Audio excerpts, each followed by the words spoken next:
En este video te enseñaremos la secuencia, configuración e instalación de un cable cruzado, un cable directo y un cable directo con un jack RJ45. Comencemos. Número 1. Cable directo. Vamos a necesitar cable UTP de categoría 5 o 6. También se puede utilizar cable STP, pero es más recomendable el UTP, debido a que es más flexible. También se necesitarán dos conectores RJ45.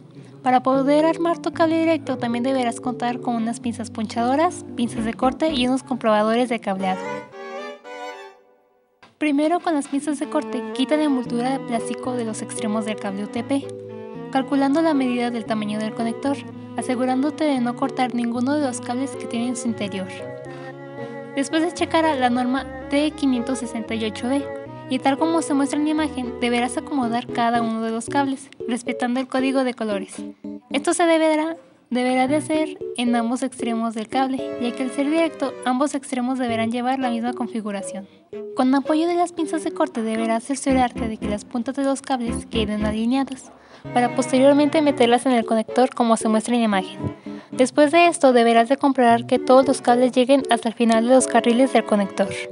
Ahora, con las pinzas ponchadoras deberás insertar las puntas del cable ya con el conector acomodado como se muestra en la imagen.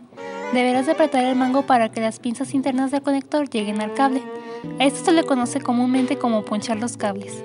Una vez que hayas realizado este proceso en ambos extremos del cable, pasarás a comprobar si tu cable funciona. Con el comprobador de cableado conectarás los extremos donde se indica y deberás observar que los LEDs de ambos lados prendan de forma sincronizada y en orden de uno en uno. En caso de que no suceda esto, tu cable está mal y no puedes reutilizar los conectores.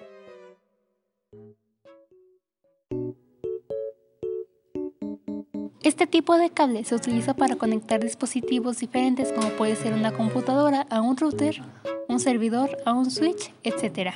Número 2. Cable cruzado.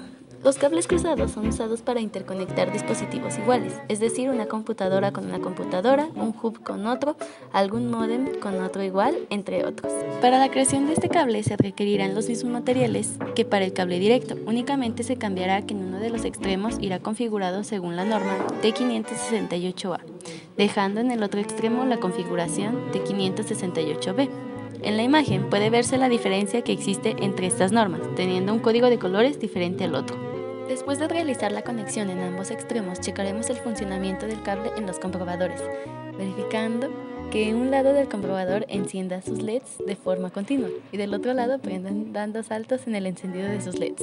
Para la instalación de este tipo de cable y el directo, únicamente se debe identificar el puerto Ethernet de los dispositivos y conectarlos. Número 3. Cable directo con un jack RJ45.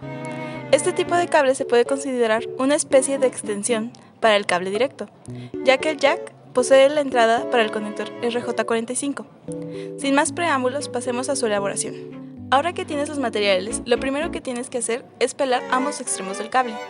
Uno de los extremos deberá pelarse según la medida del conector, mientras que al otro lado del cable tendrás que quitar un poco más de la cubierta, ya que el jack RJ45 tiene las entradas para los cables más dispersas. Seguido de esto, deberás de configurar el lado de tu conector con la norma T568B, como ya se ha visto en los otros tipos de cable. Una vez que lo configures, lo debes de meter en el conector de la forma correcta y ponchar ese extremo del cable. Para utilizar las pinzas de impacto, debes de apoyar el jack en una superficie plana, para poder sujetarlo firmemente. Como puedes ver en la imagen, las pinzas de impacto deben de tener la navaja para cortar el cable sobrante hacia afuera del jack, y las pinzas deben de estar totalmente rectas y bien acomodadas en la entrada del jack. Para accionar la pinza se debe de empujar hacia abajo, cuidando que no se la dé y rompa el cable. Una vez que quites la pinza, el cable deberá de haber llegado hasta abajo y además se habrá cortado la parte sobrante. Debes de realizar este paso con cada una de las conexiones del jack. Finalmente, para comprobar tu cable, debes de acoplar el conector a uno de los lados del comprobador y del lado del jack vas a conectar tu cable directo. En sí, una punta del cable directo debe de ir al jack y la otra al comprobador. Igual que para el cable directo, los LEDs deben de prender en orden y al mismo tiempo por los dos lados del comprobador.